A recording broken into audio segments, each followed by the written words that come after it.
स्वागत है। और पहला सवाल आपसे मेरा एक बहुत अलग सवाल है। वैसे तो मेरा नाम विशाल पांडे है, लेकिन मैं सवाल एक मीडिया के तौर पर पूछूंगा। मैं एक कहूंगा कि मैं मीडिया हूं इस समय, और सवाल यह है गोदी मीडिया। एक बहुत सारे आरोप लगाए जाते हैं, खासतौर पर विपक्षी दलों की तरफ से। जब हम टीवी डिबेट कर रहे होते हैं, बातचीत कर रहे होते हैं, गोदी मीडिया शब्द का प्रयोग सबसे ज्यादा किया जाता है। हमें कटघरे में खड़ा किया जाता है। तो आज हम आपको कटघरे में खड़ा करना चाहते हैं। इस टर्म का प्रयोग आखिरकार विपक्षी दल क्यों करते हैं, और बार बार, चाहे वो कोई पत्रकार हो, कोई एंकर हो, अगर उसके सवालों का जवाब विपक्ष के पास नहीं है तो उसको तुरंत गोदी मीडिया का एक लेबल लगा देते हैं। तो क्या विपक्ष का जो काम है वो भी मीडिया को ही करना चाहिए, और अगर मीडिया उनकी अपेक्षा के हिसाब से काम नहीं करता है तो उसके लिए गोदी मीडिया?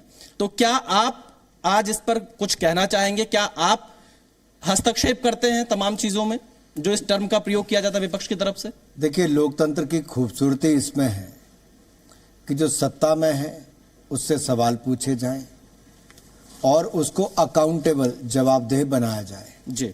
चाहे वो विपक्ष पूछे, मीडिया पूछे। और इसलिए आपके खुले मंच पर, जी मंच पर मैं आऊं कि जिसके मन में जो सवाल है वो पूछे और हम लोग उत्तर देंगे। जहां तक सरकार की उपलब्धियों को लेकर, गरीब कल्याण की योजनाओं, कार्यक्रमों को लेकर अगर आप कुछ जागरूकता फैलाते हैं, उसकी कोई रिपोर्टिंग करते हैं, आपका काम खबर बनाने का नहीं, खबर पहुंचाने का है।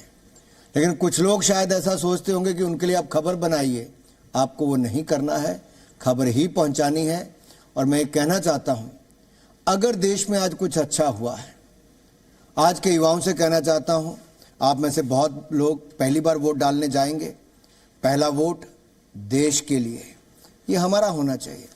और आज से 10 साल पहले देश की हालत थी कि लड़खड़ाती, चरमराती अर्थव्यवस्था थी, घोटाले पे घोटाला था।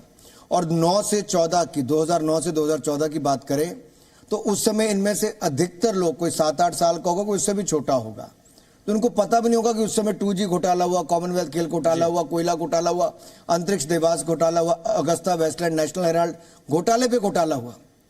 लेकिन आज जब ये वोट डालने जाएंगे तो इनके सामने क्या है? 10 साल की ईमानदार सरकार मोदी जी की, और लड़खड़ाती, चरमराती अर्थव्यवस्था से आज दुनिया की 5वीं बड़ी अर्थव्यवस्था भारत को बना दिया। तो इन्होंने तो अच्छा होते देखा है। इन्होंने देखा है कि कैसे इन 10 वर्षों में 4 करोड़ पक्के मकान बन गए गरीब जनता के लिए, 12 करोड़ शौचालय, 10 करोड़ बहनों को रसोई गैस का सिलेंडर, चूल्हा मुफ्त में मिल गया, 13 करोड़ घरों को नल से जल पहुंच गया, 60 करोड़ लोगों को 5 लाख का इलाज आयुष्मान भारत में मिल गया, 80 करोड़ लोगों को मुफ्त में अनाज मिल भी गया, और अगले 5 साल की गारंटी भी, मोदी की गारंटी मिल गई। वैक्सीन भी मुफ्त में लग गई और दुनिया को वैक्सीन पहुंचा भी दी। अब जिसके सामने सब अच्छा हुआ होगा, उसको खराब क्या होता था उसका जानकारी ही नहीं होगी। लेकिन आप सबको मैं कहना चाहता हूं, जब वोट डालने जाएं तो पहले क्या था, अब क्या है, वो जानना चाहिए। और जो आपने गोदी मीडिया की बात की, मैं इतना ही कहूंगा,